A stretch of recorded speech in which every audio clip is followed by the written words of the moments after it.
Assalamualaikum warahmatullahi wabarakatuh. Perkenalkan, nama saya Siti Zuhria. Saya mahasiswi program studi Agribisnis Pangan semester 6.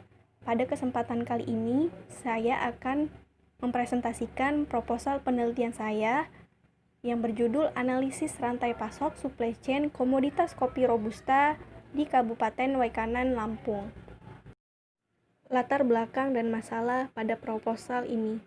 Indonesia merupakan negara agraris yang memiliki peran penting dalam perekonomian nasional serta kelangsungan hidup masyarakatnya. Salah satu komoditas pertanian yang menjadi komoditas unggulan di Indonesia adalah kopi. Kopi merupakan salah satu komoditas perkebunan yang strategis dan memiliki peran penting untuk memenuhi komoditas ataupun kebutuhan domestik maupun penghasil devisa negara Indonesia. Provinsi Lampung merupakan salah satu daerah penghasil biji kopi terbesar di Indonesia. Dengan kualitas yang telah diakui dunia, tingginya produksi kopi di Provinsi Lampung tidak membuat Provinsi Lampung menjadi agroindustri yang ada di Indonesia. Antara potensi yang besar itu tidak berbanding lurus dengan agribisnis kopi yang ada di Indonesia. Hal ini disebabkan 67% hasil kopi diekspor dalam bentuk biji kopi dan hanya 33% yang digunakan untuk memenuhi kebutuhan dalam negeri, menurut Kementerian Pertanian pada tahun 2012. Salah satu kabupaten penghasil kopi di Provinsi Lampung adalah Kabupaten Waikanan. Walaupun Kabupaten Waikanan tidak seterkenal di Kabupaten Tanggamus dan juga Kabupaten Lampung Barat, namun peran kopi sebagai sumber pendapatan petani belum dapat menggembirakan atau menyejahterakan petani yang ada di sana. Harga kopi sebagai sumber pendapatan petani belum menggembirakan petani dan juga pada kondisi tersebut tidak menguntungkan petani dan juga industri kecil. Pengolahan perkebunan terbesar di wilayah yang ada di Kabupaten Waikanan terdapat di Kecamatan Banjit, Kasui, Rebang Tangkas, dan juga Baradatu, serta Gunung Labuhan. Luas perkebunan rakyat yang ada di Kabupaten Waikanan terdapat 225.895 hektar dengan produksi 13.355 ton kopi per tahun. Terbatasnya kemampuan petani kopi dan juga penerapan teknologi yang menyebabkan rendahnya produktivitas kopi yang ada di Waikanan, sehingga pendapatan yang diterima relatif rendah dan fluktuatif.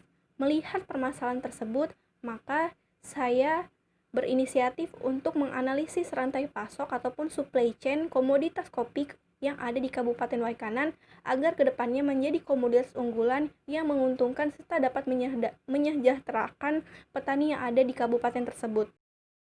Adapun tujuan penelitian dari penulisan proposal ini adalah sebagai berikut. 1. Menganalisis saluran distribusi rantai pasok ataupun supply chain komoditas kopi robusta di Kabupaten Waikanan. 2. Menganalisis kinerja rantai pasok supply chain komoditas kopi robusta di Kabupaten Waikanan. 3.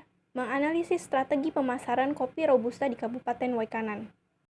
Kerangka pemikiran dalam penelitian ini yaitu analisis rantai pasok kopi robusta di Kabupaten Waikanan dapat dikaji menggunakan kerangka Food Supply Chain Network yang terdiri dari sasaran rantai pasok, struktur hubungan rantai pasok, manajemen rantai pasok, sumber daya rantai pasok, proses bisnis rantai pasok, serta strategi dan juga efisiensi pemasaran rantai pasok.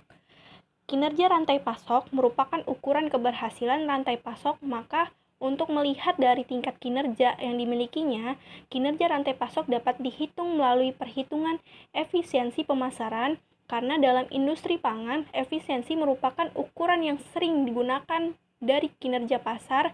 Untuk peningkatan efisiensi juga merupakan tujuan dari petani, perusahaan, dan juga konsumen, karena dengan efisiensi maka kinerja pemasaran lebih baik, sedangkan apabila efisiensi menurun, berarti kinerja pemasaran juga kinerja lebih buruk. Maka apabila sistem pemasaran dikatakan efisiensi, berarti kegiatan pemasaran yang dilakukan telah berhasil dan juga optimal dari input tanpa mengurangi kepuasan konsumen.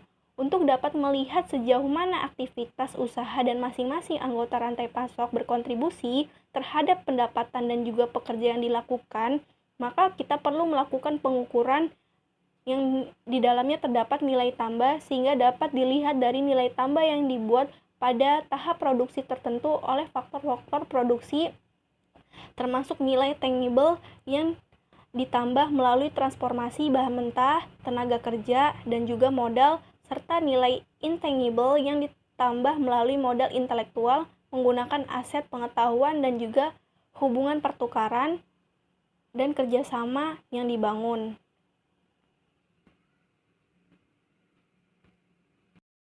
Penelitian terdahulu kita bisa lihat ada peneliti dari Maimun tahun 2019 yang berjudul Analisis Pendapatan Usaha Tani dan juga Nilai Tambah Saluran Pemasaran Kopi Arabica Organik dan juga Non-Organik yang hasilnya yaitu memiliki nilai tambah yang diperoleh oleh industri kopi, bubuk ule, kareng untuk kopi Arabica non-organik sebesar 24.432.054 dengan rasio nilai tambahnya 58.070%.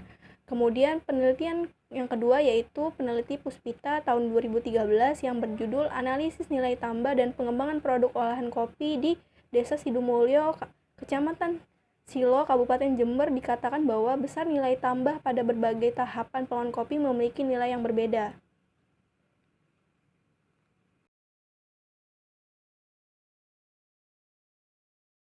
Metode pelaksanaan, waktu dan tempat. Metode pelaksanaan ini akan dilakukan di Kabupaten Waikanan, yang merupakan penghasil kopi Robusta yang ada di Lampung. Untuk agroindustri juga dipilih di wilayah Kabupaten Waikanan, tepatnya di Desa Sumbersari, Kecamatan Banjit, Kabupaten Waikanan. Data yang akan diperoleh menyesuaikan dari data kondisi lapang yang ada pada lokasi penelitian tersebut. Pelaksanaan penelitian ini akan dimulai pada bulan September 2020 sampai dengan bulan Januari 2021. Waktu penelitian kira-kira dilaksanakan selama 5 bulan. Metode pengambilan sampel yang digunakan dengan metode multi-stage sampling dan juga supply chain operation reference. Yang teknik tersebut akan digunakan pada proses penelitian yang akan dilaksanakan nanti. Itu saja presentasi yang saya sampaikan, kurang lebihnya mohon maaf. Saran dan masukan dari ibu dosen pembimbing sangat bermanfaat buat saya. Terima kasih. Billahi taufik wal hidayah. Wassalamualaikum warahmatullahi wabarakatuh.